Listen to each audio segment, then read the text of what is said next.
के लोग उपस्थित हैं, सभी को नमस्कार, अस्सलाम वालेकुम। आज 88 दिन लगभग हो गए हैं इस धरने को चलते चलते, और आप और हम लगातार संघर्ष कर रहे हैं, परेशानी झेल रहे हैं। अपने अधिकारों के लिए हमें यहाँ बैठना पड़ रहा है, और इसी तरह न जाने कितने धरनों में पिछले 1-1.5 साल से हम देखते आ रहे हैं। जब से 13 महीने वाला दिल्ली वाला धरना खत्म हुआ है, उसके बाद से हर छोटे जिले में, हर छोटी मील पर आपको यही परेशानी झेलनी पड़ रही है। आपको हमें धरनों पर बैठना पड़ रहा है। तो ये बहुत चिंता का विषय है और इस पर सोच करने की जरूरत है। जब मैं यहाँ आ रही थी तो उस टाइम जो वक्ता बोल रहे थे वो कह रहे थे कि ऐसे जनप्रतिनिधि चुने जो किसान हित की बात करें, जो किसान के हितों को आगे लेकर चले। तो ये आपकी हमारी जिम्मेदारी है, और कहीं ना कहीं जरूरत हमें ये है कि हम अपने अंदर भी झांके। जो हमारी आपस की रंजिशें छोटी मोटी होती है, उससे हमारा कभी बड़ा नुकसान हो जाता है। तो आगे कोई भी चीज ऐसी नहीं है हमारे देश में, कोई योजना, हर योजना सरकार के द्वारा चलती है। हर चीज के लिए अगर हम सरकार को दोषी ठहराते हैं तो उसके पीछे वाजिब वजहें हैं, क्योंकि पूरे देश की बागडोर सरकार के हाथ में है। तो दोषी किसको ठहराए?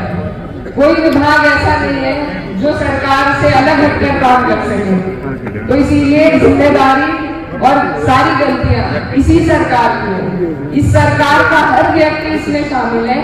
कभी कभी आप और हम सोच लेते हैं कि नहीं, ये तो हमारे मरने जिले में आ रहा है, इसको आगे बढ़ा देते हैं, ये तो भला आदमी है। लेकिन ये सोच आपको हमें नहीं रखनी है। सोच ये है कि उस सरकार की नीतियां क्या है, उनकी विचारधारा क्या है, क्योंकि कोई भी बड़ा बदलाव विचारधारा के बिना नहीं बदल सकता। और ये जो सरकार है, इसने ना किसानों की पहले सुनी और ना आगे सुनेगी, क्योंकि ये पूंजीपतियों की सरकार है। इन्होंने सारी चीजें हमारी बेच दी। जो भी इधर सुविधाएं थी उन पर टैक्स लगा दिए, सब कुछ महंगाई इतनी बढ़ा दी। तो ये सब सोचने की बात है कि ये सरकार आपको और हमें आगे बढ़कर नहीं देखना चाहती है। ये किसानों से उनकी जमीन तक को छीनने के मंसूबे बना रही है। सब कुछ प्राइवेटाइजेशन के तहत आपसे दूर करने की साजिश है, बेचने की साजिश है। 2-4 ऐसे लोगों को जो इनके अंडर में रहे, जो इनके कहे पे चले, इनको पैसे देते रहे, इनके काम करते रहे। कोई हमारी सारी समस्याएं सरकार के द्वारा ही हम उनका समाधान करवा सकते हैं। तो आप आज जो यहाँ पर बैठे हैं, कि कितने धरने हो गए जिनमें मैं भी आई हूँ, लेकिन क्योंकि चुनाव सर पर है और ये सिर्फ चुनाव के लालच की बात नहीं है, लेकिन हमें अपने अधिकारों के लिए सोचना पड़ेगा। आज मैं आपसे ये वादा लेने आई हूँ कि आज जो आप यहाँ बैठकर परेशानी झेल रहे हैं, आप सब बड़े हैं और इस जिले में पहले भी ये करके दिखाया है कि यहाँ से भाजपा का सुपड़ा साफ किया था।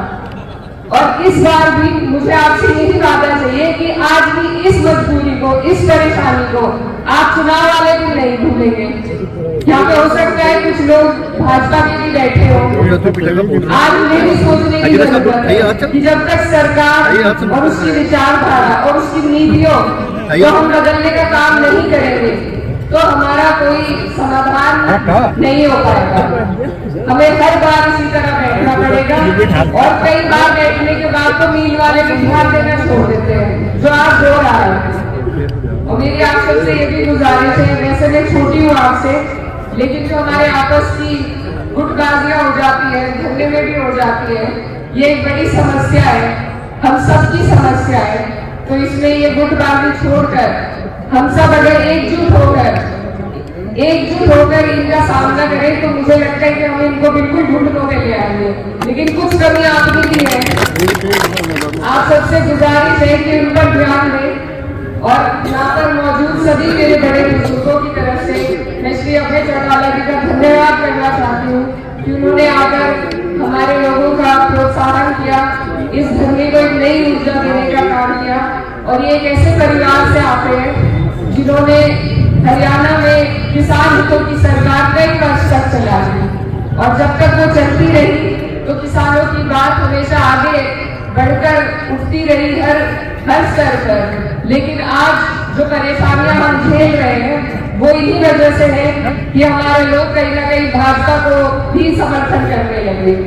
तो हर जगह, हर सूबे में, हर स्तर पर हमें जरूरत है किसानों के हितों की बात उठाने वाले जनप्रतिनिधियों को चुनने की। और अपने जो बड़े बुजुर्ग थे हमारे चौधरी चरण सिंह जी, जिनके आप और हम सभी अनुयायी हैं, उनके दिखाए हुए मार्ग पर चलकर अपने हितों की लड़ाई लड़े और अपने अधिकार को अधिकार से मांगने का काम करें। बहुत बहुत शुक्रिया।